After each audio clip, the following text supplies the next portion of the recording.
Dobrý večer. Vážené dámy, vážení páni, moji priatelia, podporovatelia a ctení hostia.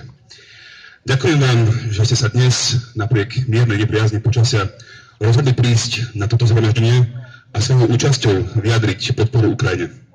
Nášmu susedovi, ktorý sa už 2 roky hrdinsky bráni voči ruskému agresorovi.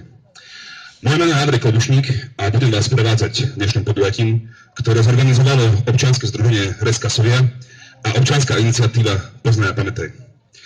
Situácia, v ktorej sa nachádzame, je žiaľ taká, že mnohí z nás na tomto námestí stoja za uplynulé 3 dní už druhýkrát. Predvčerom sme si tu pripomenuli 6 rokov od vraždy Jána a Martiny. Dnes si pripomíname ďalšie hrozné výročie. Tým sú 2 roky od začiatku totálnej vojny Putinovho režimu proti Ukrajine. Tieto výročia majú 2 spoločných menovateľov.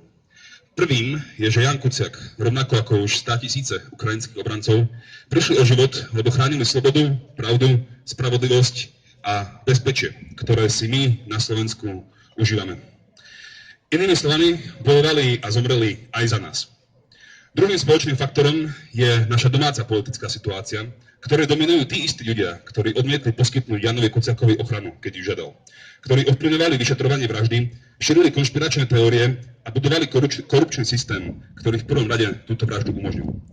Tí istí ľudia teraz zastavujú pomoc Ukrajine, držia ruskej strane, ich vyjadrenia naštrbujú naše euroatlantické zahranično-politické smerovanie a najradšej by nás viedli do ruskej náruče. A z ich úst môžete počuť aj také drzé a neľudské výroky, ako napríklad, že v Kieve žiadna vojna nie je. Korupcia, ktorú zasiahli v tejto krajine, nie je len materiálna, ale korumpuje aj myslenie veľkej časti ľudí na Slovensku. Môžem sa pokúsiť vcítiť do pocitov, ktoré majú Ukrajinci, keď musia počúvať tieto nenávistné prejavy. My všetci, ktorí tu dnes sme, však chceme ukázať nielen našim politikom, ale aj našim priateľom z Ukrajiny, ktorí tu našli útočisko alebo nový domov, že sú naozaj vítaní a že Slovensko stále drží s nimi. Že je tu veľké množstvo ľudí, ktorí sa od prvého momentu 24. februára 2022 zmobilizovali a pomáhajú, ako vedia, nášmu vojnou trpiacemu susedovi. A ich snaha neustáva ani po 2 rokoch. Dnešní hostia a rečníci, Slováci a Ukrajinci, ktorí tu budú vystupovať, sa podelia s vami so skúsenosťami z podpory a pomoci Ukrajine, ktorú oni sami vykonávajú. Ešte prv, než začneme, by som vás chcel všetkých poprosiť, aby sme ukázali, že aj keď sa hneváme, vieme to vyjadriť pokojne a slušne. Verím, že toto zhromaždenie, podobne ako mnohé podobné pred ním, prebehne bez incidentov. V prípade, ak by sa našiel niekto, kto svojím správaním bude protest rušiť, alebo keby sa vyskytol akýkoľvek iný problém, prosím nahláste to organizátorom, ktorí budú po ľavej strane podujatia stáť počas celého podujatia. A poprosím teraz moju tlmočníčku Haliu, aby prišla aj našim ukrajinským priateľom pretlmočiť tento úvod.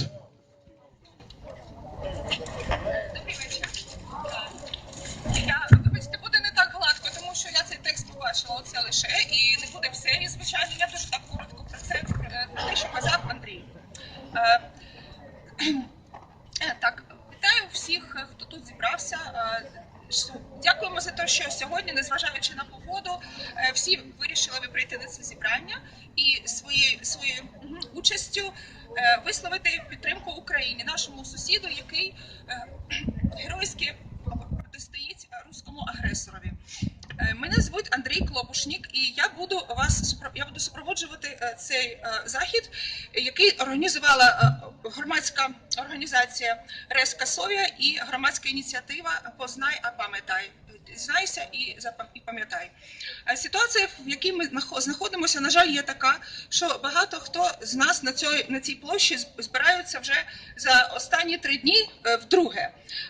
Позавчора ми тут пригадували, як 6 років тому загинули від вбивць Ян і Мартіна. Ян був журналістом словацьким, українці про це можуть не знати, але це сталося так 6 років тому, і сьогодні чергова жахлива річниця цієї події. І так само 2 роки тому, майже 2 роки тому, путінський режим почав свою агресію проти України. Ці річниці мають 2 спільних знаменники. Перше – це те, що Ян Куцяк, так само як і сотні тисяч українських захисників, втратили життя, і вони, тому що вони захищали свободу, правду, справедливість і безпеку, якими ми тут всі користуємося. Іншими словами, вони воювали і загинули за нас. Іншим спільним фактором є те, що наша внутрішня політична ситуація, в якій знову домінують ті самі люди, які відмовилися надати Яну Куцяку допомогу, коли він про неї просив. І вони впливали на розслідування, і вони потім впливали на розслідування його вбивства, і також поширювали конспірологічні теорії і будували корупційну систему, яка так само і стала тим, що це вбивство зробило можливим. Ці самі люди зараз зупиняють допомогу Україні, тим самим підігрують російській стороні, і вони ставлять під сумнів нашу євроатлантичну зовнішньополітичну направленість, спрямованість, і найкраще б вони хотіли б, щоб ми всі потрапили в обійми росіян.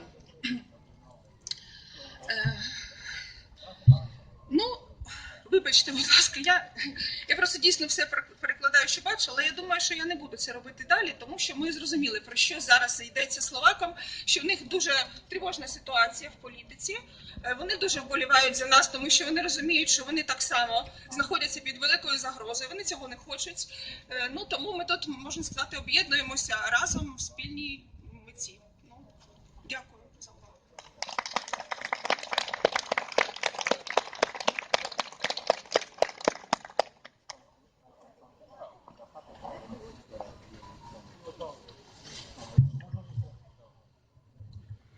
Ďakujem veľmi za pretlmočenie úvodu. A ako prvý rečník príde grécko-katolícky kňaz, otec Pantalémon, ktorý je duchovným Ukrajincov, ktorí žijú v Košiciach. Nech sa páči.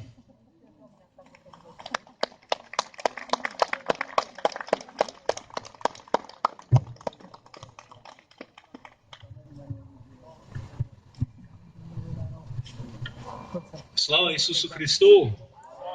Дорогі співвітчизняни і vážení наші приятеlia zo Slovenska, ktorí zdieľate s nami túto situáciu, ktorá je v našej domovine. Знаємо, як каравана йде, всі брешуть, каравана йде. Такий є вислів мудрих людей цього світу. І так є і з Україною. Збоку є різні гуркіт, злість, озлоблення, навіть тих, які до кінця не розуміють, про що мова, але каравана йде. І ми йдемо вірно,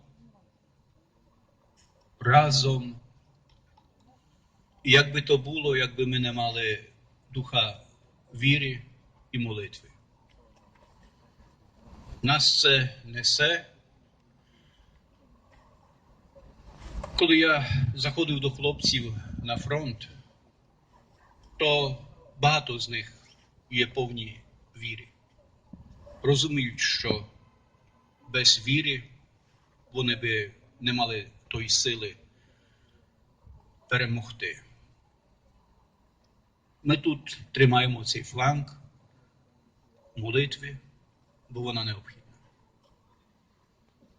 Це є рішуча справа, наша молитва.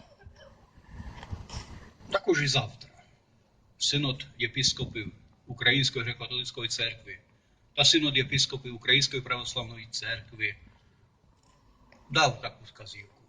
Хай це буде день посту і молитви. Посту і молитви, бо так як Ісус говорить, цей вид дьявольства може прогнати тільки молитвою і постом. І ті, які мене розумієте, справді долучайтеся до цієї справи, молитви і посту. Господь Бог буде з нами до кінця. Але ми стараємося бути з ним до кінця. Дякую. І молитвою, Отче наш, помолимось, щоб цей спосіб довірити нашу батьківщину, наших воїнів, які там ведуть боротьбу, і тих, які вже полягли на полі бою, бо їм також потрібна наша молитва, щоб вони могли цього духа перемоги, незламного духа передати нам, щоб ми зрозуміли, що ми з Богом. І з Богом завжди переможемо. Ім'я Отця і Сина і Святого Духа. Амінь. Ім'я Отця і Сина і Святого Духа. Амінь. Ім'я Отця і Сина і Святого Духа. Амінь. Отче наш, що єси на небесах, нехай святиться ім'я Твоє, нехай прийде царство Твоє, нехай буде воля Твоя, як на небі, так і на землі. Хліб наш насущний дай нам сьогодні, і прости нам провини наші, як ми прощаємо винуватцям нашим, і не веди нас у спокусу, але визволи нас від лукавого. Амінь. Дякую вам.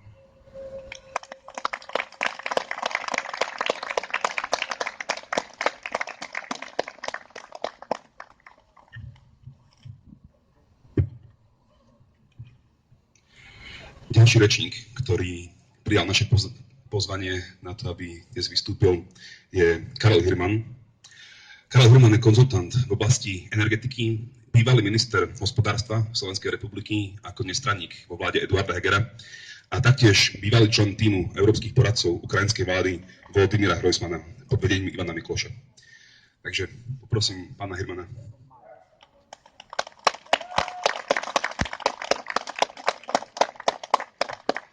Dobrý deň, dobrého dňa. Milí Košičania, šanovní ukrajinské druzy. V týchto dňoch si pripomíname 10. výročie krvavých udalostí na Kyjevskom Majdane nezáležnosti. Súčasne si pripomíname 10 rokov od začiatia Putinovej invázie proti Ukrajine. Áno, vojna nezačala pred 2 rokmi, 24. februára, 24. ľutého. Vojna začala už pred 10 rokmi napadnutím i Krymu a následne východného Donbasu. Odvtedy si vyžiadala životy 10 000 ukrajinských mužov, žien, detí, starcov a milióny ľudí museli pred ňou utiecť zo svojich domovov, vrátane vás. Napriek všetkým klamstvám a napriek všetkej propagande skutočným cieľom tejto Putinovej vojny proti Ukrajine je zničenie Ukrajiny ako nezávislej a nezáležnej državy, pokorenie ukrajinského ľudu, jeho kultúry, jazyka a svojbytnosti.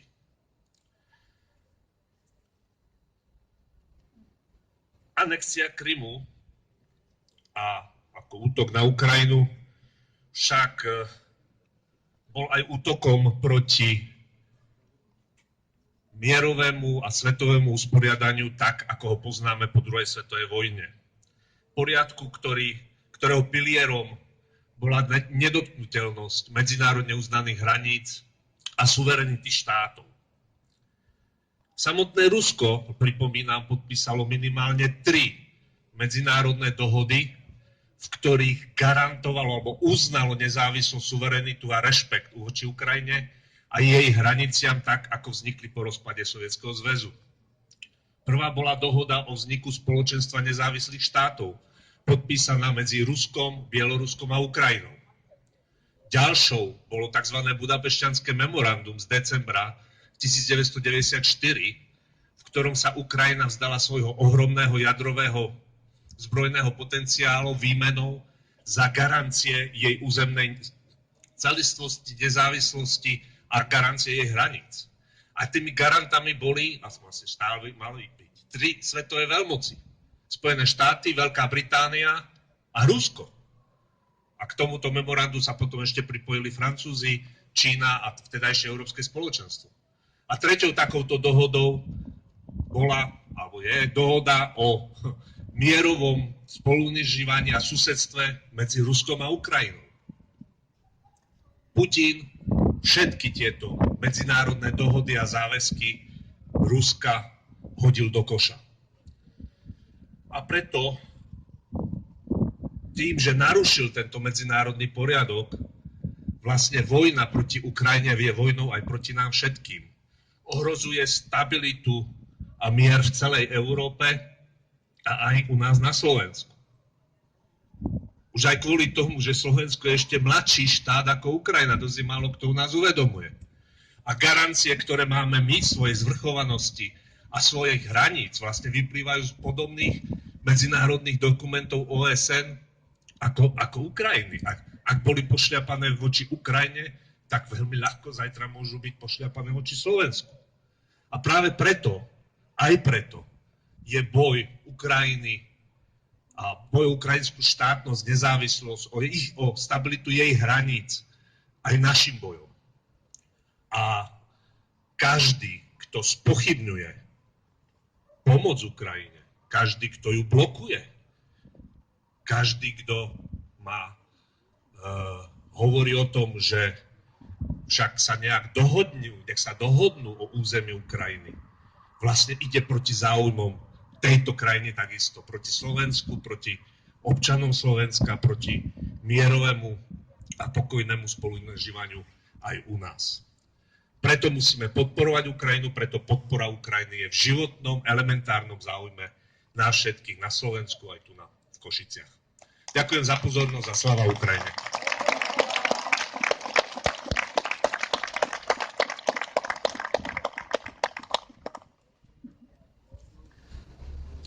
Ďakujeme pánovi Hermanovi za jeho príhovor. Ďalší rečník, ktorý vystúpi, je taktiež významnou osobnosťou v oblasti ukrajinsko-slovenských vzťahov. Je to pán Eduard Buraš, ktorý je riaditeľ občianskeho združenia FEMAN, poradca Komitetu detí z Ukrajiny na Slovensku a bývalý poradca predsedu vlády Slovenskej republiky pre cezhraničnú spoluprácu, najmä s Ukrajinou. Roky chodenia na Ukrajinu, roky cieľnej pomoci Ukrajine, kamióny humanitárnej pomoci, stavebná činnosť pre presídlencov z východnej Ukrajiny, denné pendlovanie medzi Slovenskom a Ukrajinou. To je Eduard Buraš, neúnavný budovateľ dobrých vzťahov s Ukrajinou. Nech sa páči.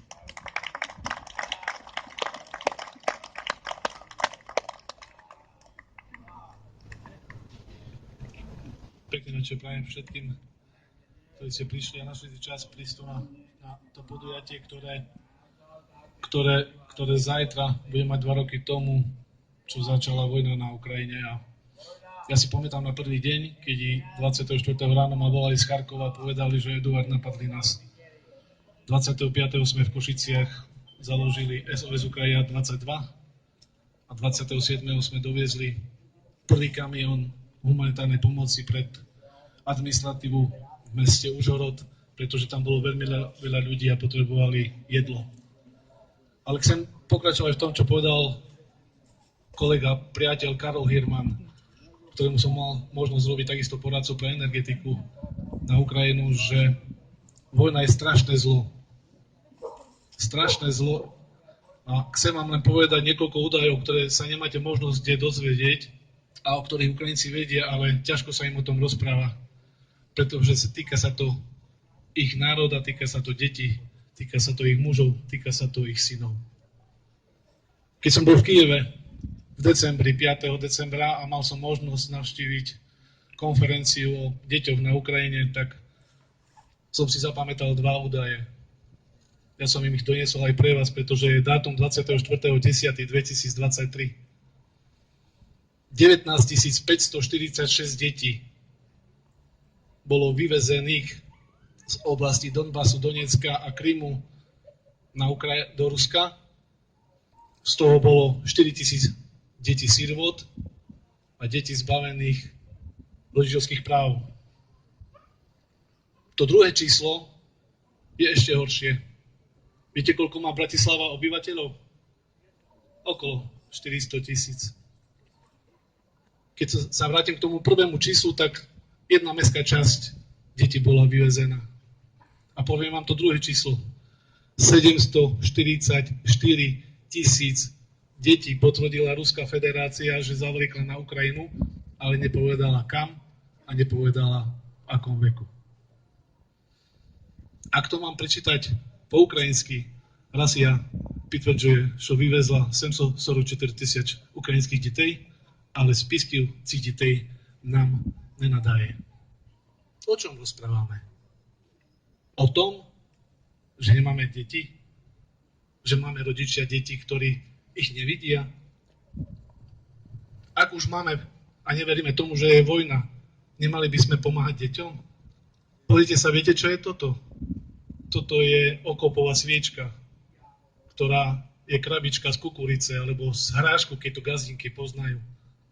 A keď robíme v Košiciach zbierku sviečok, starých sviečok a nosia ich k nám, tak ich vozíme do Užhorodu, kde ich pália, varia na konviciach, zalievajú horúcim voskom do týchto škatuliek, do týchto plechoviek, aby stuhli, pretože si teraz v zime na nich ohrievajú ruky. Vojaci v zákopoch a matky na nich varia deťom horúcu vodu, aby mohli zaliať polievku, urobiť im mliečko, urobiť im kakauko. Táto plechovka, bľašanka, plná vosku, roztopenou vydrží 8 až 12 hodín. Koľko potrebujete na to, aby ste zohrali deťom mamičky mliečko? A keď nemáte na čo? Nepomôže obyčajná sviečka. Preto nesmejme sa tomu, ak niekto robí zbierku sviečok pre deti na Ukrajine, lebo včera som odviezol takých 50 kusov a dnes išli smerom do Chersonu, pretože to potrebujú vojaci. Pretože potrebujú tí, ktorí chránia a pomáhajú. Pretože to svetlo a teplo je veľmi dôležité. Deti, ktoré by sa mali učiť žiť, sa dnes učia, ako vyzerajú miny. Ako vyzerajú miny na Ukrajine. Pretože Ukrajina je k dnešnému dňu najviac zaminovanou krajinou sveta. Opakujem, najviac zaminovanou krajinou sveta. Viac ako 150 000 štvorcových kilometrov. Viete, koľko rokov potrebuje Ukrajina na to, aby bola odminovaná? Viac ako 80. Ak by začali včera. Komu chceme pomáhať? Koho chceme chrániť? Čo chceme mať? Kde chceme žiť? Nezaslúžia si tie deti, tie matky, tie ženy trošku našej srdečnosti, lásky, podpory stále. Aj keď sme ju dávali, aj ju dávame, pretože sme takí ľudia, že sme ich privítali a sme takí ľudia, že im pomáhame. Ale ten, kto nechce pomáhať, nech nepomáha, ale nech nebráni tým, ktorí chcú pomáhať. Pretože my nikdy nevieme, čo sa môže stať nám a kde sa môžeme my raz ocitnúť a v akej situácii, keď nám bude zle. A ja si prajem, aby mal nám kto pomôcť. Ak môžeme pomáhať, tak pomôžme. Ja túto sviečku zapálim, aby tu nahorela. Možno, že bude držať, pretože fúka vietor. Kto sa chce pozrieť, ako vyzerá okopová sviečka, nech sa páči. Všetkým vám, pozrite sa, skúšame to zapáliť, možno to pôjde.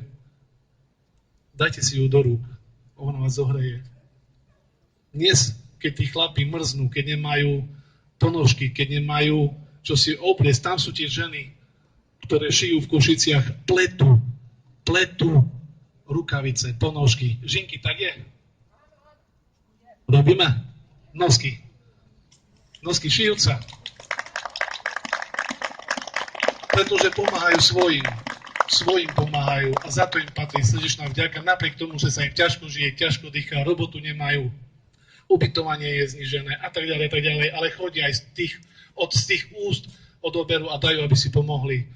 A preto vás len chcem poprosiť, že nebojme sa z tej kôrky chleba, ktorá je pomerne veľká pre nás, ten kúsok nechať aj tomu druhému, lebo nikdy nevieš, kedy ju budeš potrebovať ty. Ja vám prajem pekný večer, prajem Ukrajine modré nebo, prajem Ukrajine mier, pretože ten mier, to je aj náš mier. Spomeniem si na Vadima Sviridenka, vojnového veterána, ktorý je poradcom predsedu prezidenta Ukrajiny, ktorému vojna v Debalcove v 2014 roku zobrala ruky a nohy. A on povedal v Košiciach na námestí, Košičania, som strašne rád u vás a prajem vám, aby ste žili dlho v miery. Ale vážte si mier, vážte si pokoj. Bol rok 2019, pozrite sa, máme rok 2024 a zajtra budú 2 roky neskutočnej vojenskej agresie na civilné obyvateľstvo. Dnes ráno mi prišla SMS-ka o 4:30 od kamaráta z Dnipra, hovorí Eduard, začal raketový útok. Nie len nad Dniprom, ale aj na ďalšie mesta na Ukrajine. A už sú 3 mŕtvi. A to ešte len bolo ráno. Dneska, keď voláš na Ukrajinu, nepýtaš sa, ako sa máš v telefóne, ale pýtaš sa, žiješ? A to je rozdiel. Prajem všetkým pevné zdravie, sílu, kto chce pomáhať, nech pomáha. A Ukrajine, aby sa čím skôr skončila vojna, ľudia sa mohli vrátiť domov, lebo je veľa ľudí takých, ktorí, viete, tu v kapse majú kľúče, ale nemajú byt. Majú kľúče od auta, ale nemajú auto. A ja si myslím, že toto si nezaslúžia. Prajem im veľa síl, veľa zdravia, vám všetkým veľa energie a opakujem, kto chce pomôcť, nech pomáha. A kto nechce pomôcť, tak nech sa nemieša tým, ktorí pomôcť chcú. Ďakujem pekne a pekný večer.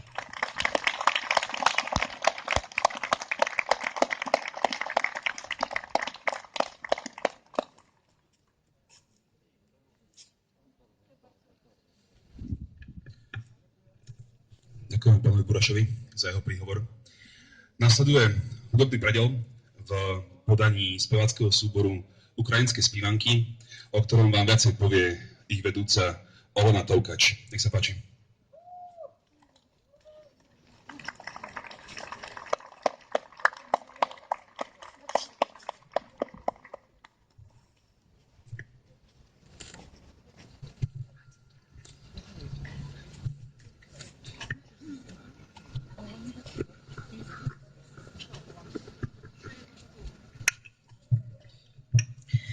Доброго вечора, дорогі українці. Толкач, керівник гурту «Українська співанка». Багато різних є країн на мапі, та серед них вона, моя єдина. Її люблю і завжди буду поважати, бо це моя земля, це Україна. Вона така прекрасна і казкова, як мамина долоня, ніжна, щира. У неї в серці українська мова, в її душі любов і світла віра. Тебе ми любим, наша рідна земле, і молим Бога жити без напасті. І вірим, що повернемось додому скоро, в країну перемоги і щастя. Гурт «Українська співанка» збирається для того, щоб нести українську культуру, співати українські народні пісні тут, у Словаччині, у Кошице. Тому що в українській пісні душа українського народу. І перша пісня, яку ми вам заспіваємо, «Україна», дуже символічна. Це пісня нашої віри, надії і пісня нашої неодмінної перемоги. Тож співайте разом з нами.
яскрава і світла українська пісня. Де українець, там і пісня є. І в пісні тій усе життя моє. Наступна пісня – це пісня, дійсно гімн нашої перемоги. Тому ми дуже просимо, співайте разом з нами. І нехай нас зараз почують небеса, нехай нас зараз почує Бог. Як кожен українець, відірваний від рідної неньки, благає тільки про одне – про завітну перемогу.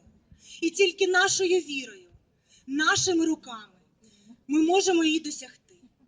Благаю, ходіть до сплетіння. Кожен вузлик на вашій сіточці – це врятоване життя нашого воїна, які готові віддати найцінніше, що є – своє життя. За нас, за майбутнє наших дітей, прекрасних, щирих, неймовірних, талановитих. Ми не маємо права зрадити нашу неньку. Ми маємо лише йти разом, пліч-опліч, крок за кроком, до вірної, до щирої, до такої заповітної перемоги. Ой, у лузі червона калина, гімн нашої перемоги.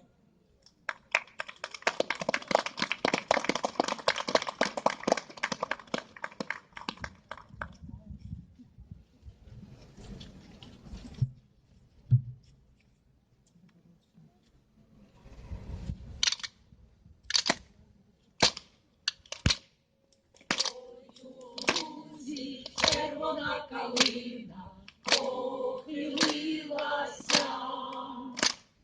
чомусь наша славна Україна зажурилася, а ми тую червону калину підіймемо, а ми нашу славну Україну, гей, гей, розвеселимо.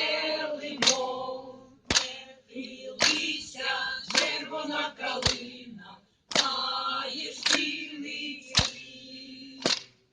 Не журися, наша Україна, маєш вільний рід. А ми тую червону калину підіймемо, а ми нашу славну Україну, гей, гей, розвеселимо.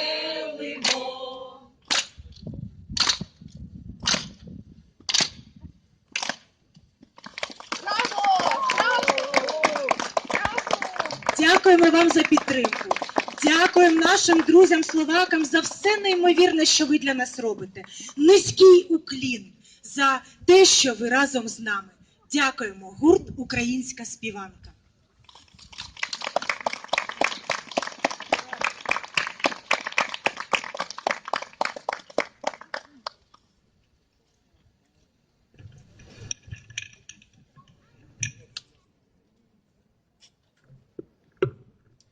Ďakujeme Olene a jej zboru za významné oživenie. A ďalší rečník, ktorý príde, rečnička, je tiež z Ukrajiny, je ňou Marina Balunová, ktorá je spoluzakladateľka dobrovoľníckeho centra Spletenia, ktoré sa zameriava na výrobu maskovacích sietí a výrobu prádla pre ranených vojakov. Túto výrobu rozšírili že do Prešova a Popradu. Najnovšie v prevádzke aj výrobňa v Bardejove. A poprosím teda Marinu, aby nám o svojej práci povedala viac.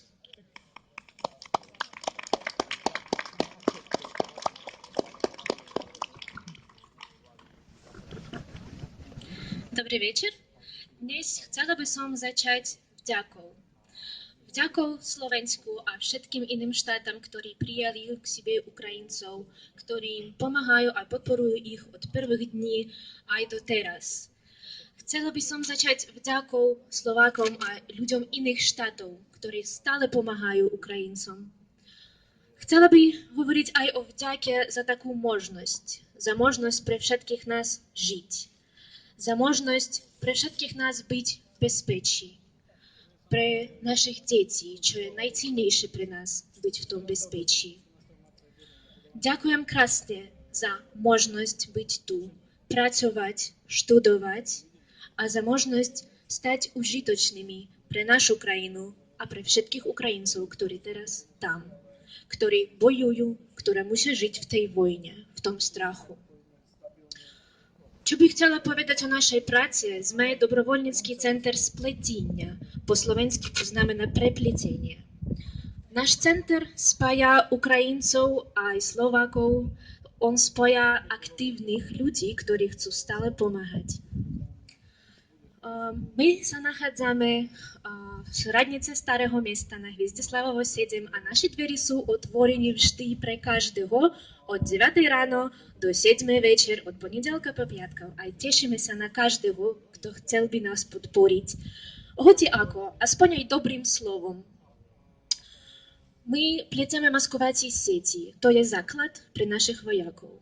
To je záchrana ich životov. Pletieme aj príľby a nielen toto. Už ste počúvali dnes, že naše ženy neustále pletú aj ponožky, šijú trička a nohavice pre nemocnici pre našich zranených ľudí. My robíme sviečky, že by bola aspoň trochu teplejšie Ukrajincov, ktorí teraz bojujú aj našej armáde. My stále pomáhame, odsielame humanitárnu pomoc a všetko, čo môžeme na Ukrajinu. Ďakujeme krásne. Keď by vy chceli ku nám sa pripojiť, byli by sme veľmi radi. Ak bolo už predtým povedano, že začali sme pracovať od mája 2023 a aj doteraz pracujeme tam. Už máme aj iné centra v iných mestách po Slovensku. Prešov, Poprad, Bardejov, ktorí tiež pletú. Od začiatku našej práci odoslali sme na Ukrajinu už 277 sietí pre záchranu našej armády.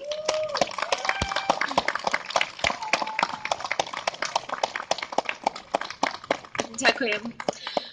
Ale keď vy to dáte do veľkosti, bude to viac ako 9,000 metrov štvorcových z ochrany. My pracujeme aj budeme pokračovať. Budeme pokračovať pomáhať do zvíťazí Ukrajiny. Ďakujeme krásne každým ručkám, ktorí prichádzajú ku nám. Ďakujeme.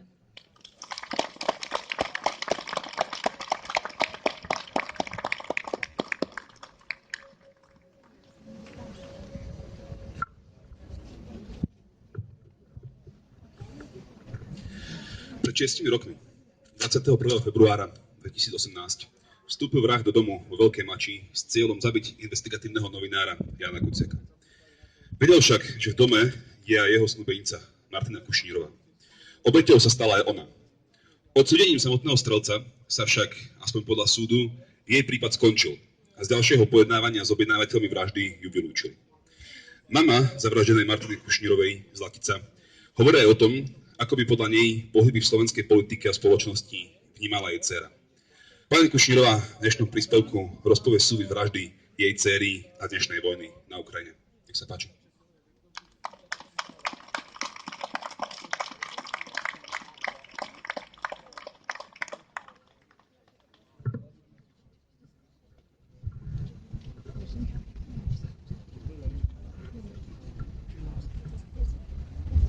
Dobrý podvečer. Ďakujem, že ste prišli. Už sú tomu 2 roky, čo ruský agresor napadol Ukrajinu. Bolo to len preto, že chce ich bohatstvo a územie. Umierajú tam ľudia, ženy, deti a nevinné obete. Len kto zažije smrť svojich blízkych, vie to precítiť. Znásilňujú tam ženy a čo je horšie, aj malé dievčatka. Preto nám to nemôže byť jedno. Nemôžeme sa bez záujmu a nečine pozerať na utrpenie našich susedov. Musíme im pomáhať, ako sa dá. Ja sama prežívam brutálnu smrť svojich detí, je to veľmi veľká bolesť. A preto vás prosím, stojme pri Ukrajine.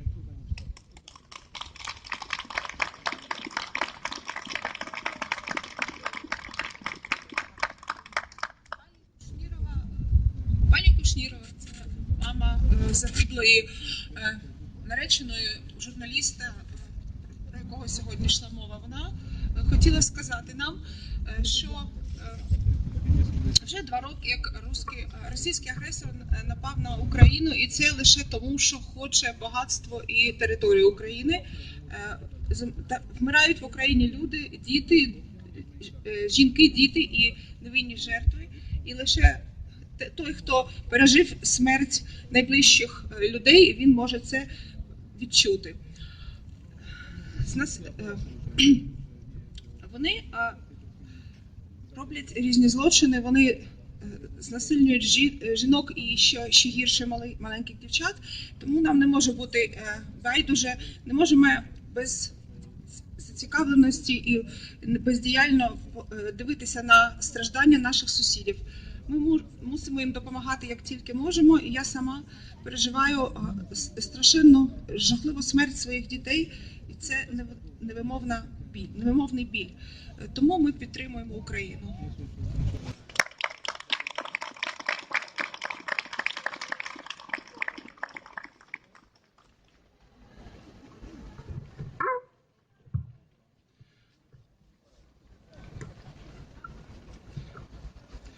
Vážime si, že pani Kušnírová prijala naše pozvanie a prišla sa podieľať na tomto zhromaždení. Ďalšou rečničkou, ktorá vystúpi, je Zuzana Kašino, fyzioterapeutka pôvodom z Trenčína, ktorá sa presťahovala do Košíc, aby mala bližšie na svoje časté cesty na Ukrajinu, kde pôsobí ako detská fyzioterapeutka. O svojom príbehu a svojej práci vám povie viac a lepšie ona a zároveň vám predniesie jednu báseň, ktorá súvisí s jej skúsenostiami. Nech sa páči.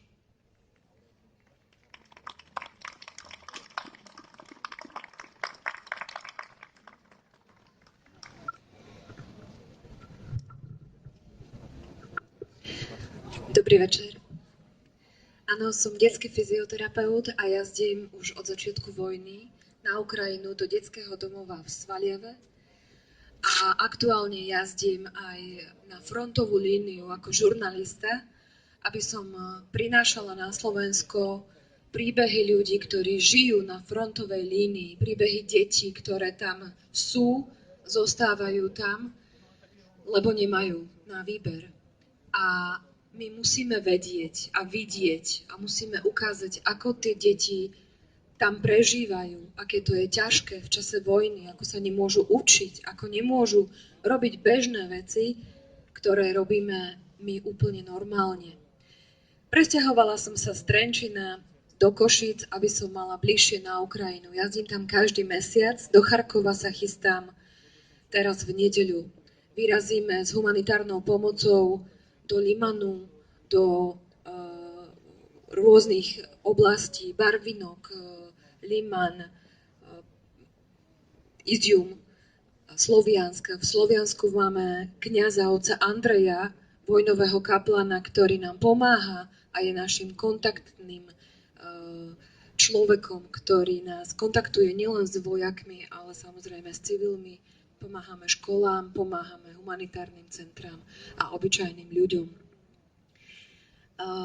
Tie príbehy, ktoré som tam zažila, som zhmotnila v básni, pretože veľa ľudí, ktorých som stretla, vojaka Alexandra, alebo aj deti, niektoré z nich už tu nie sú.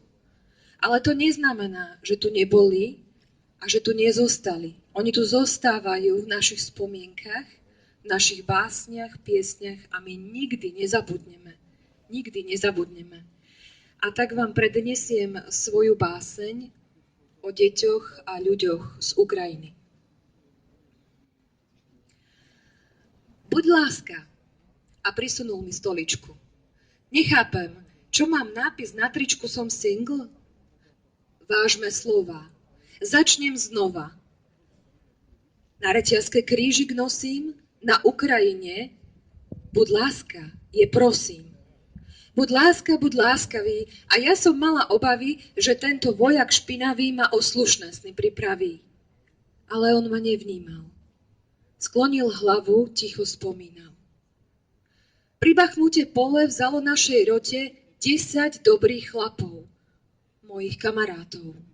Kde si, Bože, kde si, keď sa tu zem miesi s krvou mladých mužov? Naskáču do džípov, aby rýchlo stíchlo nebo nad Bachmutom. Ale ono hrmí. Tí, čo boli prví, už sa vezú naspäť. Nad mnohými už len plachtu zastrieť. Či živí, či mŕtvi, oči plné smrti, doma sa ich deti nedočkajú. Lebo ukrajinské deti tiež uviazli v sieti vojny pavúka. Smrť im ponúka miesto zmrzliny. Bože, máš v logike trhliny. Malý Saša, Andriuša, budeš mať meniny. Čo prinesiem ti z tej mojej krajiny? Čokoládu, cukriky či kvetiny? Nie. Prines mi malé autíčko na diaľkové tlačítko. Čo, budeš s ním babku naháňať po dvore? Nie. Vezmem si ho rovno na pole. Tam si ho pustím dopredu, aby som mohol priniesť k obedu kukuricu a zemiaky. Autíčko mínu nájde a mňa zastaví. Hlavne, aby mi nohy zostali. Ach, sladký malý Andriuša, strašne zahrešiť ma pokúša, keď deti cez letné prázdniny nemyslia na hru, ale na míny. Už je čas, už stačí. Poď, Líza z Vinicie, naučím ťa nové písmenko. Mier ako drobné semienko, po písmenkách A, B, C vyniesieme z pivnice ako knihy z knižnice, ktoré si už nikdy neprečítaš, lebo už je čas. Kývol blázon, sprostý vrah, moskovský despota jediným mávnutím odstrihol malú Lizu od života. Už žiadne písmenka, už žiadne zmrzliny. Aj slova zmrzliny. Už je čas sa hnevať, už je čas sa nebáť. Už je čas nadýchnuť sa ticha nad Viniciou, kde prázdne miesta pri stole tak bolia. Už je čas, už školy, divadlá a domy horia. Už je čas vrenia samovarov, čajový blázon v Moskve, nech udusí sa parou. Neviditeľný ako špina na smetisku, nikdy nedorastie malej Lize ani po tenisku. Lebo už je čas sa hnevať.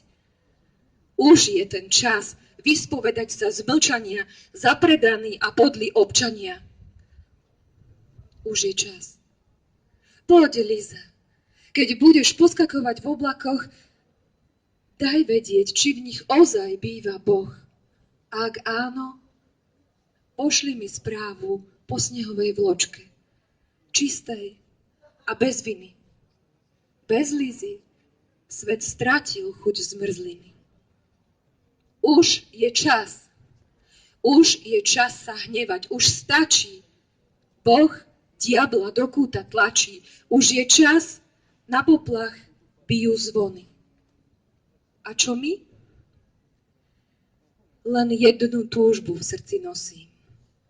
Človeče, buď láska, prosím.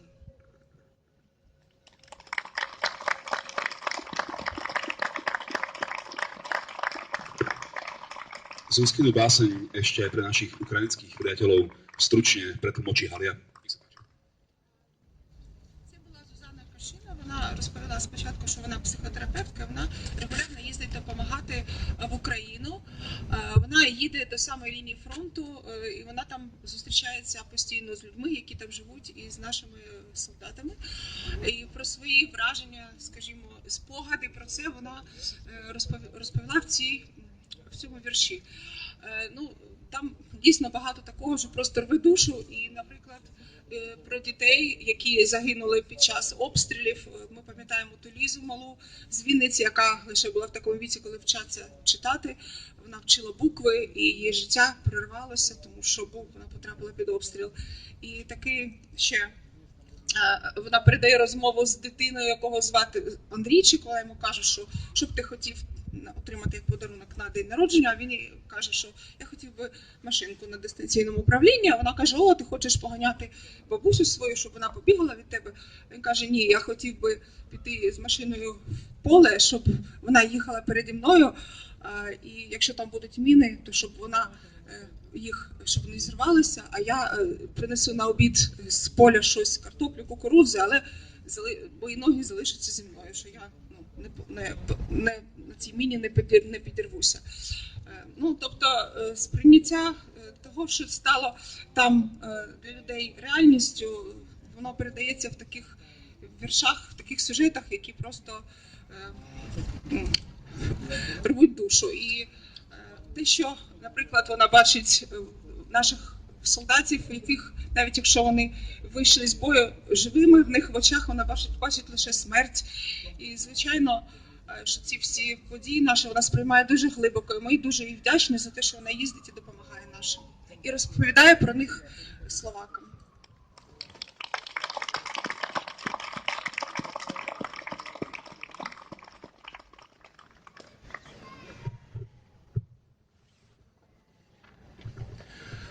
S druhým hudobným predelom vystúpi speváčka Tetiana Hudačok, ktorá od začiatku vojny pomáha s podporou kultúrnych podujatí pre Ukrajincov na Slovensku.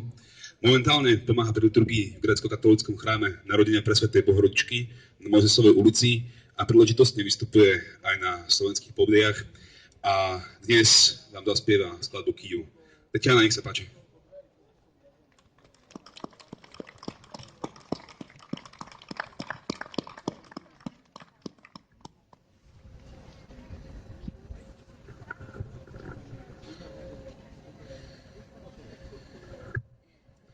Доброго вечора всім, дорогі друзі. Сердечно дякуємо за підтримку, яку ви надаєте Україні та українцям протягом цих 2 років. Ніхто не думав, що війна, ми спочатку рахували дні, 3-й день війни, 5-й, 20-й, 50-й, а вже в нас сьогодні 2 роки. Вже заспіваю пісню, яку співаю з початку військових подій на Україні.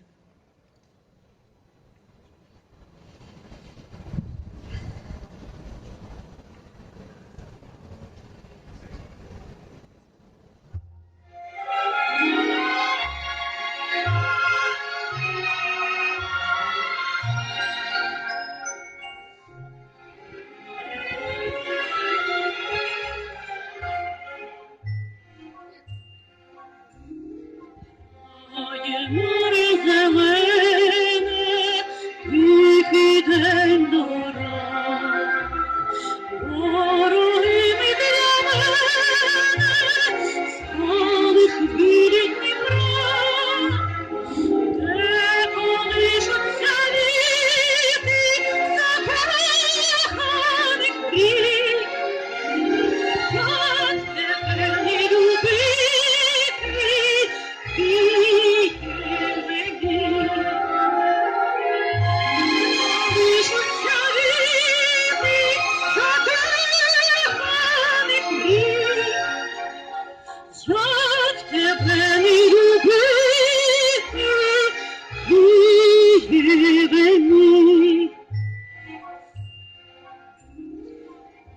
Четвер на світанку звістка світ прийняла, чорним птахом накрила Україну війна, мільйони розбитих нездійснених мрій, як тебе сміли бомбити, Києве мій.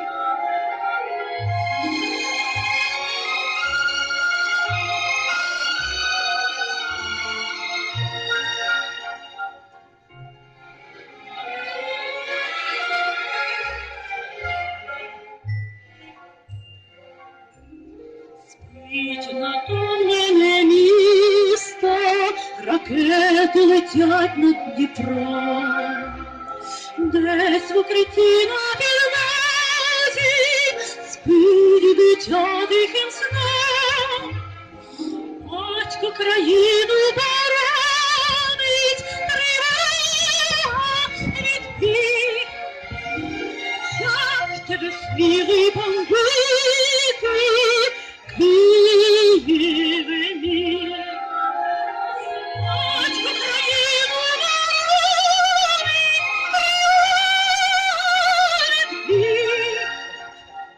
як тебе сміли бомбити, Києве мій.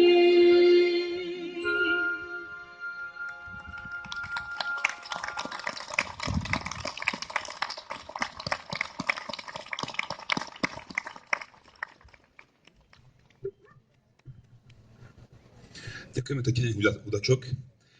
A naše pozvanie prijal aj ďalší umelec, konkrétne Marek Boka, ktorý je aktivista, spisovateľ, novinár a básnik. A prečíta vám jednu zo svojich básní na tému vojny na Ukrajine, ktorú následne Halia pretlmočí našim ukrajinským priateľom. Marek, nech sa páči.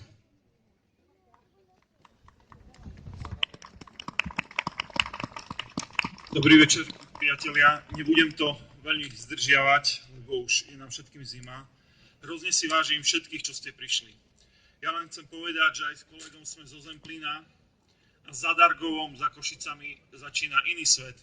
Vy možno máte pocit, že vojna sa nás netýka, no na Zemplíne s takouto vlajkou ste vo vojne každú jednu minútu, každú jednu sekundu. Preto hrozne som rád, že je tu so mnou môj kamarát, rovnako si dovolím povedať aktivista, pre mňa hrdina, Peter Greš, ktorý chodí na všetky protesty na Zemplíne, ale aj po celom Slovensku. Nemá problém sa postaviť ku Kotlebovcom a diskutovať s nimi, s touto vlajkou. Pre mňa je to obrovský hrdina. Boli sme spolu na tej pamätnej diskusii v Michalovciach s Naďom a tam bola vojna.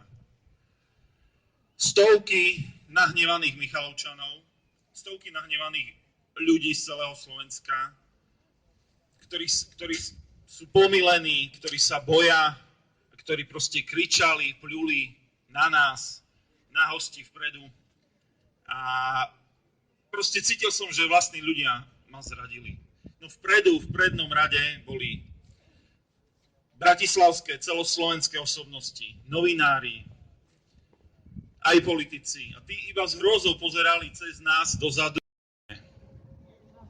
Proste takto nemôžeme rozmýšľať. Už sme sa raz vzdali Užhorodu.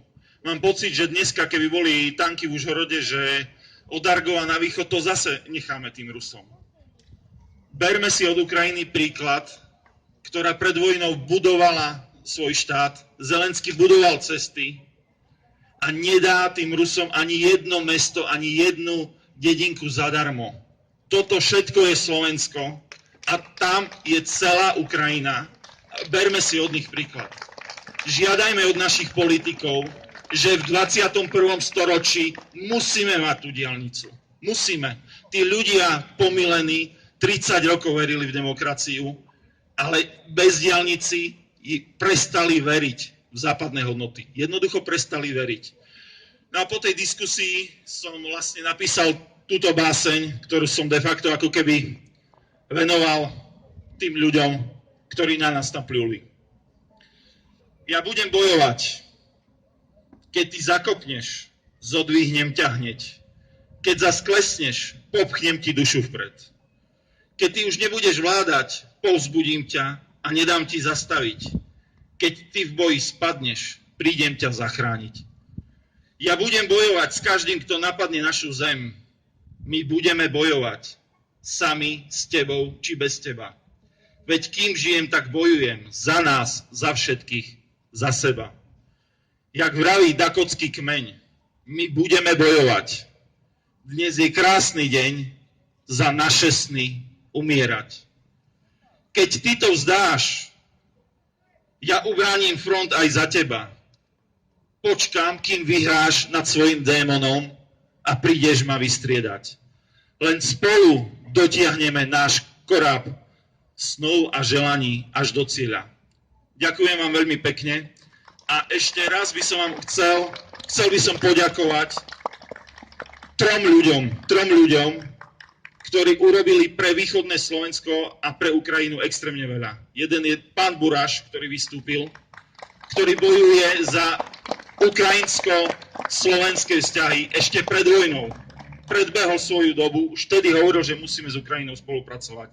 Bojuje za diaľnicu až na Ukrajinu. A rovnako sú to za chvíľu bratia Bizubovci, jeden z nich za chvíľku vystúpi, ktorí neúnavne pomáhajú Ukrajine. Neúnavne. Zahodili celé svoje podnikanie a pomáhajú Ukrajine, ako len vedia. Ďakujem vám všetkým, čo ste tu. Ďakujem. Sláva Ukrajine!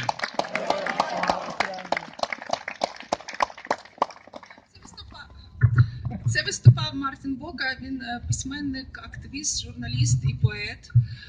Він дуже активно бере участь в політичному житті, захищає свободи і демократію і бореться з зараз в цій складній політичній ситуації. І те, що він вірш, який він прочитав, він присвячує саме цій боротьбі. Хоча він каже і про можливість війни, тоді він буде воювати як солдат до кінця йти. Приклад для нього те, як бореться Україна, але водночас він каже про рішучість воювати з тими, хто заважає здійснювати мрії, тому що словацький народ, він теж фактично йде лише до демократії. На жаль, не дуже так впевнено. І що, наприклад, що каже в цьому вірші Мартін, що лише разом ми доведемо наш корабель повний мрій аж до цілі, до мети. Дякую. Це було про вірш, який нам прочитав Мартін. Давайте йому похлопаємо.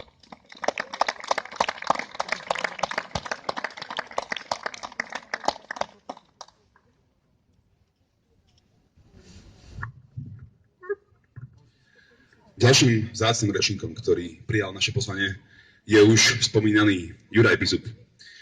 Juraj Bizub je zakladateľom organizácie Cesta nádeje života. Prvé hodiny vojny na Ukrajine ho zastihli vo Veľkej Británii. Hneď od prvých dní začal ako dobrovoľník pomáhať Ukrajincom v Anglicku. Zabezpečoval zdravotnícky a humanitárny materiál a jeho vývoz do najkritickejších oblastí Ukrajiny. Jeho prvá zásielka pomoci na Ukrajinu bola na prelome rokov 2021 a 2022. Dodnes už dobytého mesta Rusmi a od jesene 2022 aktívne jazdí na Ukrajinu minimálne jedenkrát do mesiaca. Spoločne s našou organizáciou Cesta nádeje života sme doviezli cez 400 tón zdravotníckeho a humanitárneho materiálu. Takže Juraj Bizub, nech sa páči.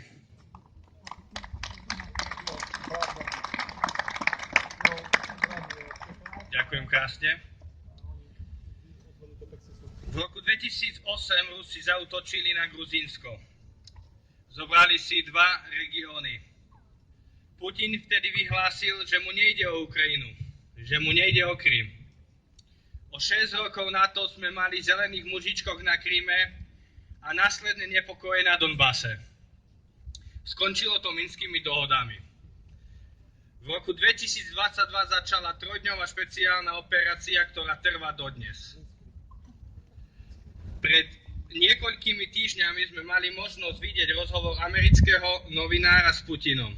Putin v tomto rozhovore vyhlásil, že Hitlera Poliaci donútili zaútočiť, lebo mu nedali Gdaňský koridor. A taktiež tam vyhlásil, že mu nejde o Poľsko a Litvu. Vážení priatelia, ak Ukrajina padne, tak následne bude na rade náš Európsky dom. Lebo medzi Bieloruskom a Litvou a Poľskom je Suwalski koridor, ktorý vedie do ruskej exklávy Kaliningradská oblasť. Vážení priatelia, medzi rokmi od 26. decembra do 7. januára som bol na Ukrajine. Bol som v Donetskej oblasti a v Zaporovskej oblasti. Situácia na Ukrajine je veľmi kritická. Ukrajina potrebuje našu pomoc, musíme byť vytrvali a pomáhať Ukrajine, pomáhať dobrovoľníkom, pomáhať volontérom a ísť spoločne do víťazstva. Lebo ak padne Ukrajina, môžeme byť na rade práve my.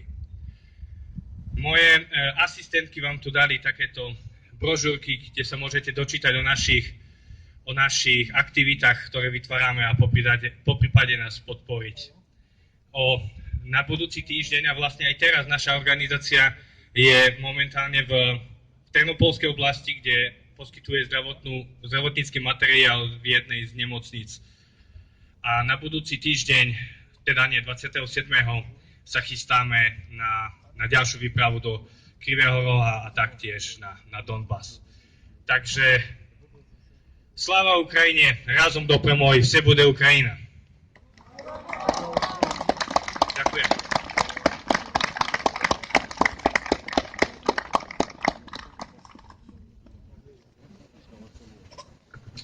Ďakujeme Jurajovi. Mali sme tu už viacero umelcov, ktorí vystúpili ale jedným zo žánrov, ktorý má najväčšiu hodnotu v politických situáciách, ako je táto, je práve protest song. A v tomto žánri z ďalekého Charkiva prišiel Konstantín, ktorý vystúpi s 2 svojimi pesničkami. Konstantín, nech sa páči.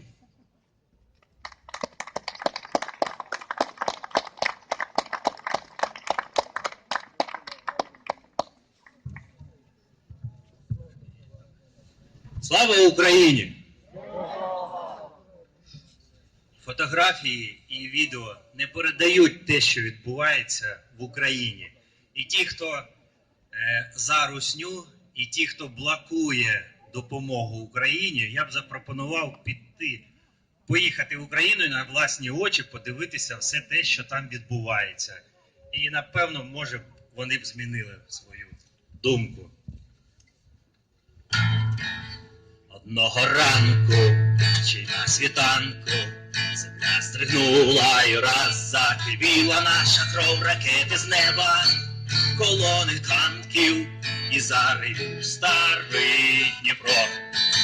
Ракети з неба, колони танків і заревів старий Дніпро. Ніхто не думав, ніхто не бачив, яка насправді була українська лють. Катів проклятих безжально мочуть ті, хто на нашу землю пруть. Катів проклятих безжально мочуть ті, хто на нашу землю пруть. Теробороні, а кращі хлопці, самі герої воюють у наших ЗСУ і Джавеліни, і байрактари на Україні б'ють Русню. І Джавеліни, і байрактари за Україну б'ють Русню. А наші люди, а українці проти Росії об'єднались, цілий світ, і скоро зовсім Русні не буде, а буде мир на всій землі. І скоро зовсім Русні не буде, а буде мир на всій землі.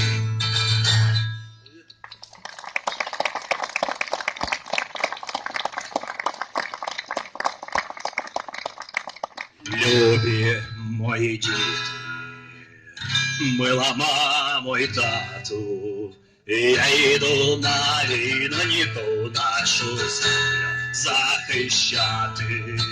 Не плачте за мною, як у полі згину, все віддам за любу неньку нашу Україну. Не лаймося, браття, у лиху годину, нехай ворог знає, ми за Україну, і Богу душу і нашу, і дамо єдину, за нашу землю священну Україну. І Богу душу і нашу, і віддамо єдину, за нашу землю священну Україну. На-на-на-на-най, най-на-най, най-най-най, най-най-най, най-най-най. Ми за ті степи, за поля і гори, за лани широкі, за Чорне море, за небесну сотню, за Тараса брата, за нашу свободу ми подолаєм ката. З нами свята віра, з нами Бог і правда, і ми проти того, щоб брат пішов на брата. А якщо з війною, тоді не цурайтесь, нас ніхто не зупинить, слава Україні. А якщо з війною, Години чурайтесь, нас і ніхто не зупинить. Слава Україні, не плачте за мною, як у полі згину, все віддам за любеньку нашу Україну.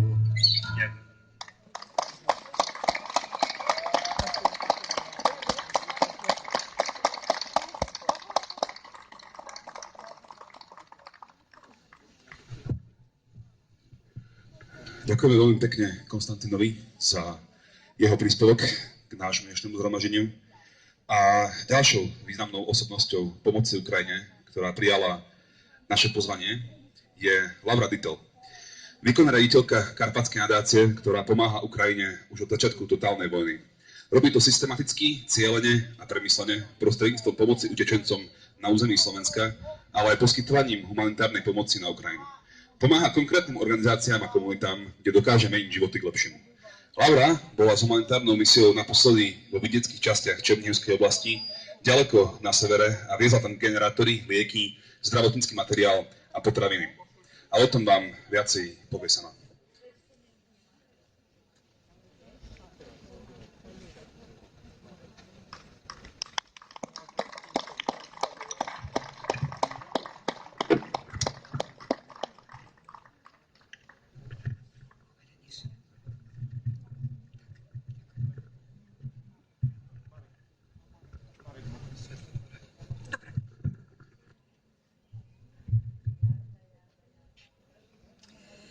Vážení priatelia Ukrajiny, bezdôvodná darebácka vojna Ruskej federácie proti Ukrajine trvá už druhý rok.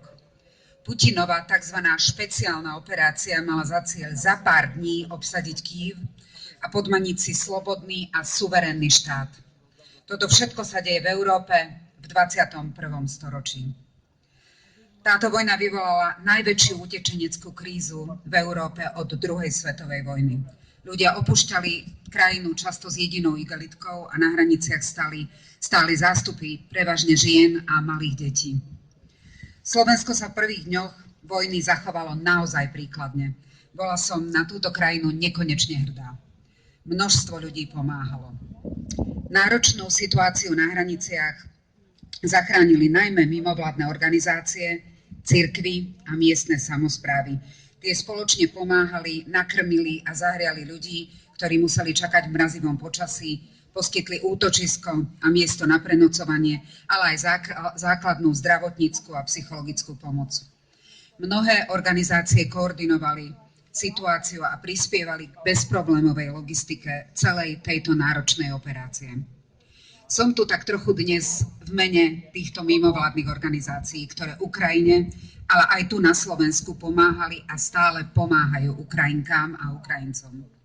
Ďakujem vám všetkým, ktorí ste toho súčasťou a ktorí pomáhate spolu s nimi. Karpatská nadácia, na čele ktorej stojím, sa do tejto pomoci zapojila už pár dní od začiatku totálnej vojny. Spustili sme verejnú zbierku na Slovensku a v zahraničí. Od jednotlivcov a organizácií sme vyzbierali takmer 300 000 eur. V rámci grantovej schémy Máme radi Ukrajinu sme podporili 56 organizácií a projektov celkovou sumou 252 000 eur. A boli to všetko organizácie, ktoré pomáhali utečencom tu na území Košíc, na území Prešova a celého východného Slovenska. V spolupráci s UNICEFom sme následne podporili ďalšie projekty sumou viac ako 1 milión eur. Tie boli zamerané hlavne na inkluzívne vzdelávanie, ktoré je dlhodobou našou prioritou, a tentokrát to bolo práve pre deti z Ukrajiny, ktoré si často vyžadujú osobitný prístup nie iba kvôli jazykovej bariére, ale hlavne kvôli traumám, ktoré zažili priskoro vo svojom živote. Od prvého týždňa vojny poskytujeme humanitárnu pomoc. Tak ako to povedal moderátor, robíme to s úžasnými dobrovoľníkmi z občianskeho združenia Podaj ďalej z Prešova. Do leta 2023 to boli aspoň 3 dodávky týždenne. Teraz sú to aspoň 2 dodávky pomoci 2-krát za mesiac. Žiaľ, podpora humanitárnych potrieb prestala byť na Slovensku prioritou. Ľudia už materiálnu pomoc veľmi nenosia a darcovia poskytujú stále menej peňazí. V útorok v noci som sa vrátila zo 4-dňovej humanitárnej misie zo severu Ukrajiny. Z krajiny, kde podľa Roberta Fica žiadna vojna nie je. Ale pre istotu sa ďalej ako do Užhorodu neodvážil. Bola som v Kyjeve, Černíhive, Rybkách, zhruba 20 km od bieloruskej hranice a 70 km od hranice s Ruskou federáciou. Zažili sme niekoľko poplachov kvôli raketovým útokom. Tá vojna tam je veľmi reálna a to, že ju naši politici zľahčujú, je odsúdenia hodné a hanebné. Ukrajina bola napadnutá bezdôvodne a bojuje aj za nás a za naše hodnoty. Politici na Slovensku nás svojou retorikou a dezinformáciami posúvajú zo západu na východ stále bližšie k Rusku. Robia tak zo zištných a cynických dôvodov. Zachraňujú seba a vlastnú beztrestnosť. Neskočme im na to. Zostaňme na tej správnej strane. My, aktívni občania a občianky, mimovládne organizácie však nesmieme rezignovať ani vtedy, keď nám je ťažko. Čakajú nás náročné časy, ale neplánujeme sa vzdať. Budeme pracovať a pomáhať ďalej. Pomôžte nám pomáhať, podporujte nás a hlavne neodchádzajte z námestí. Je to veľmi dôležité, ak chceme zostať súčasťou západného sveta. Ďakujem vám, že ste prišli. Sláva Ukrajine!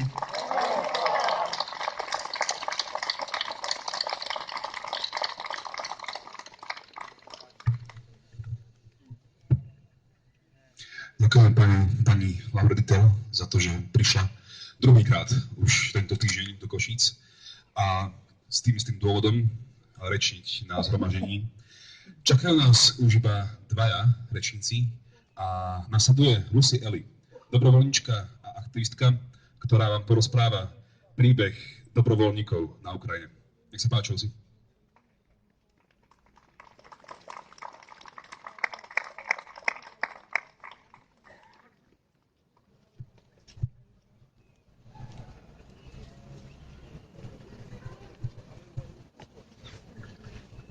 Dobrý večer všetkým. Je mi veľkou cťou, že tu dnes môžem stať. Som tu dnes preto, aby som hovorila o mojom vzácnom priateľovi Andrejovi a iných dobrovoľníkoch, ktorí pomáhajú na Ukrajine. Andrej tam pomáha už 2 roky, od doby, čo začalo peklo.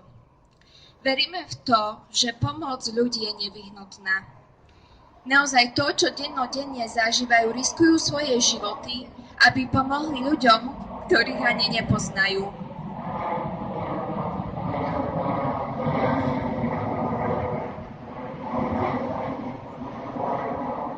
Veľmi si všetci vážime ich prácu a ich obetu. Andrej, tak ako mnoho iných dobrovoľníci, sa vzdali svojho komfortu, svojich túžob, svojich snov a všetkého, čo mali, aby mohli prísť tam, kde môžu o všetko prísť, aby pomohli tým, ktorí všetko stratili. Preto aj dnes chceme rozprávať o tom, čo je naozaj dôležité. A to, čo je dôležité, je život ľudí. Veríme v to, že život, ktorý je nám daný, je preto, aby sme dokázali ho využiť čo najlepšie vieme. A ak nebudeme pomáhať svojim blížnym a známym, tak to nám potom pomôže, ak nie my. Som presvedčená o tom, že keby Slovensko sa ocitlo v podobnej situácii, tak by sme takisto boli odkázaní na pomoc ľudí, organizácií, dobrovoľníkov, ako sú ľudia tu naprítomní, ktorí hovoria a ktorí práve teraz zachraňujú ľudí v oblastiach, o ktorých my ani nemáme predstavu, čím všetkým si prechádzajú. Takisto obrovská vďaka patrí tým, ktorí ich službu podporujú, či už finančne, humanitárne, modlitebne alebo slovom povzbudenia. Veľmi si to vážime, pretože žiadna veľká stavba sa nepostaví z veľkých vecí, ale sú to malé veci, drobné, mnohé kroky, slova a rozhodnutia, ktoré im nasledujú. Takisto aj veľká Andrejová služba a iných dobrovoľníkov by nemohla stať bez týchto drobných vecí. Ďakujem veľmi všetkým, ktorí dnes prišli, ktorí sú tu aj Andrejovi podporovatelia a veríme, že s pomocnými silami dokážeme možno len to, že zachrániť život jednému. Raz niekto povedal, že zachrániť život jedného znamená zachrániť celý svet. Čím viac ľuďom pomôžeme, tým viac svetov dokážeme zachrániť. Ďakujem.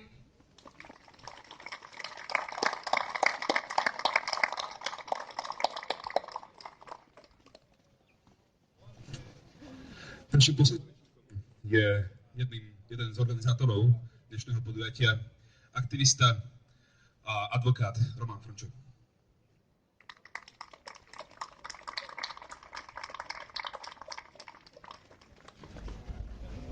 Vážené Slovenky, vážení Slováci, šanovné Ukrajinky, šanovní Ukrajinci. V prvom rade som veľmi rád, že som medzi ľuďmi, ktorí rozumejú, čo sa deje, ktorí rozumejú, kto je obeť a kto je agresor. Žiaľ, žije medzi nami mnoho ľudí, ktorých je absolútne dezorientovaných a je veľmi vzácne, že sa nájdú ľudia, ktorí sa dokážu postaviť za správnu vec a dokážu ju vyjadriť aj verejne, dokážu prísť tu. A chcel by som povzbudiť vás, aby ste nezaneverili na pomoc Ukrajine, pretože je to veľmi dôležité. Niektorí hovoria, že sú už unavení z vojny. Tak v prvom rade právo unavení z vojny majú byť len ukrajinskí vojaci a samotní Ukrajinci. My nemáme byť právo unavení z vojny.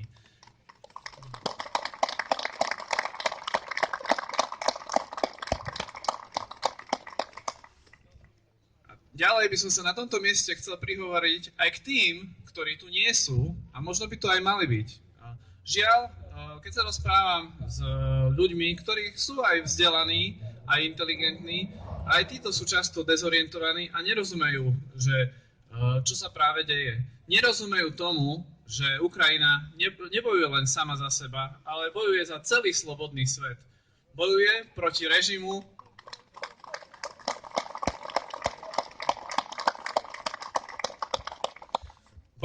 režimu, ktorý sa neštíti zabíjať občanov a obyvateľov Ukrajiny, ale rovnako zabíja aj svojich občanov.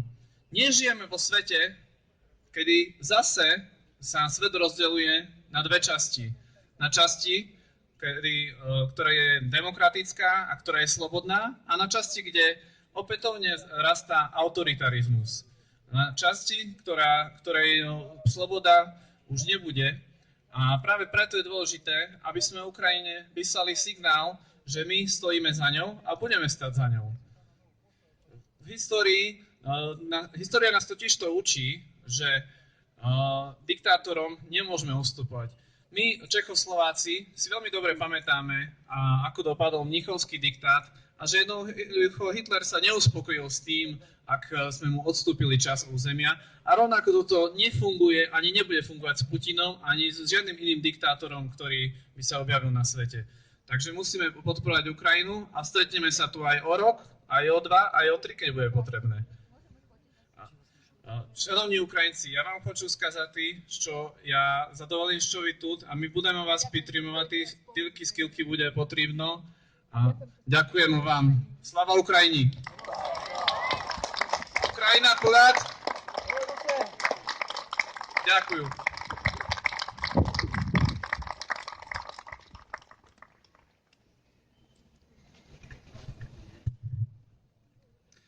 Ďakujeme, Romano.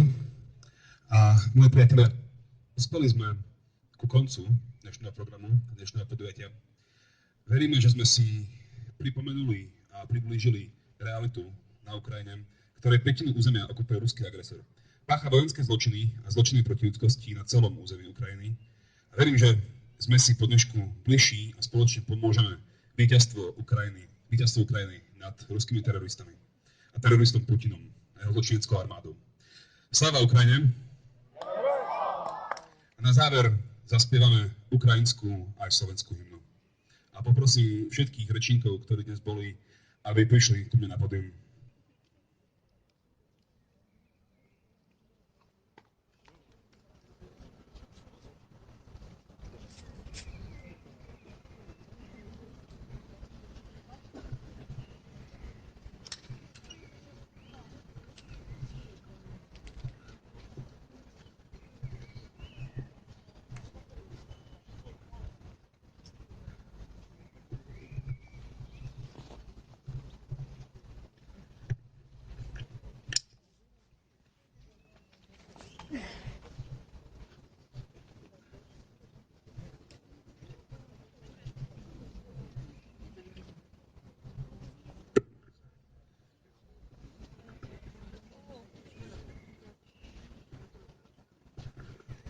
Toto je asi najväčšia ukrajinská vlajka, ktorá je v Košiciach. A to je dar, ktorý nám doniesli vojnoví veteráni v minulom roku na Dni Ukrajiny, keď bežali v Košiciach veteránsku míľu v Mestskom parku. A povedal Vadim Svididenko, Eduard, kedykoľvek budete mať podujatie, použite ju, pozdravte všetkých a povedzte, že to je od vojnových veteránov pre tých, ktorí nás podporujú a ktorí chcú, aby na Ukrajine skončila vojna a u nás bol mier. Takže máme ju tu. A kto sa chce, môže sa pridať.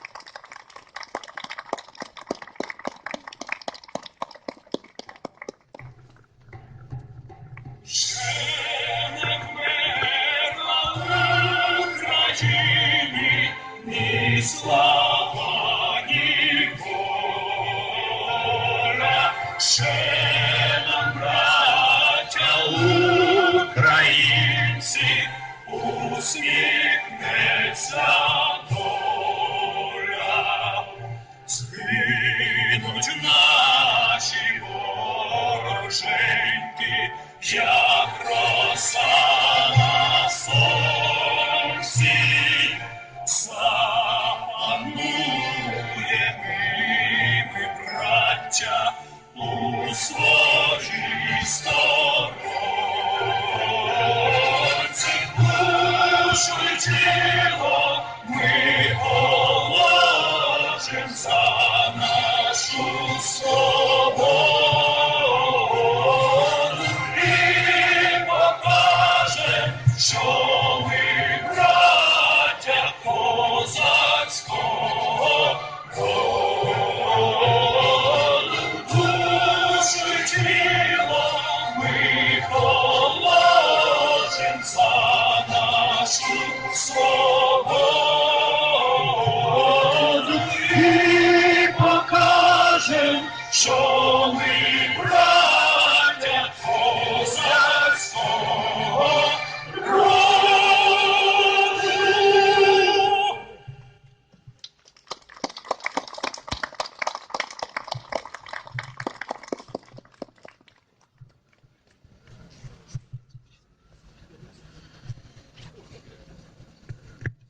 Otázka na pána zvukára.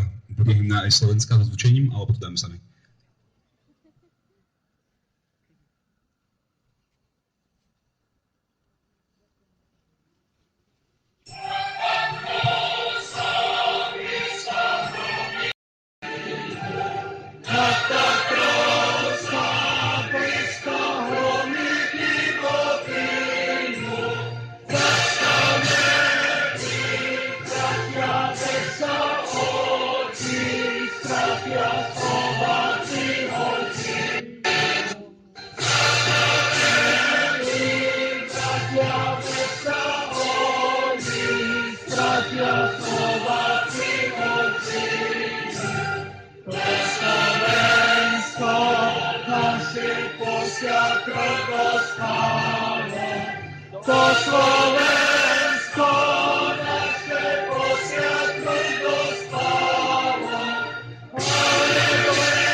Ešte raz ďakujem všetkým rečníkom, všetkým vzácnym hostom, ktorí prišli dnes vystúpiť so svojimi príhovormi. Ďakujem všetkým, ktorí ste prišli podporiť svojou účasťou toto zhromaždenie a pevne verím, že budúci rok, keď sa tu stretneme, tak už to bude pri príležitosti víťazstva Ukrajiny nad agresorom. Ďakujem pekne a ešte raz sláva Ukrajine.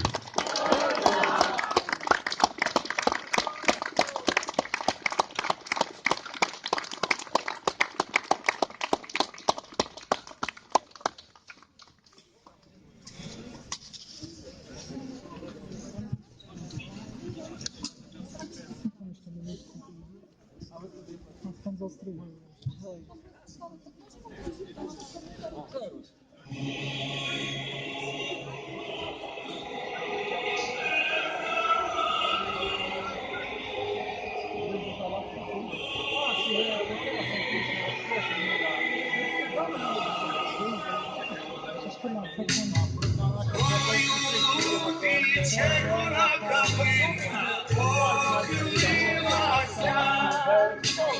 чогось наша славна Україна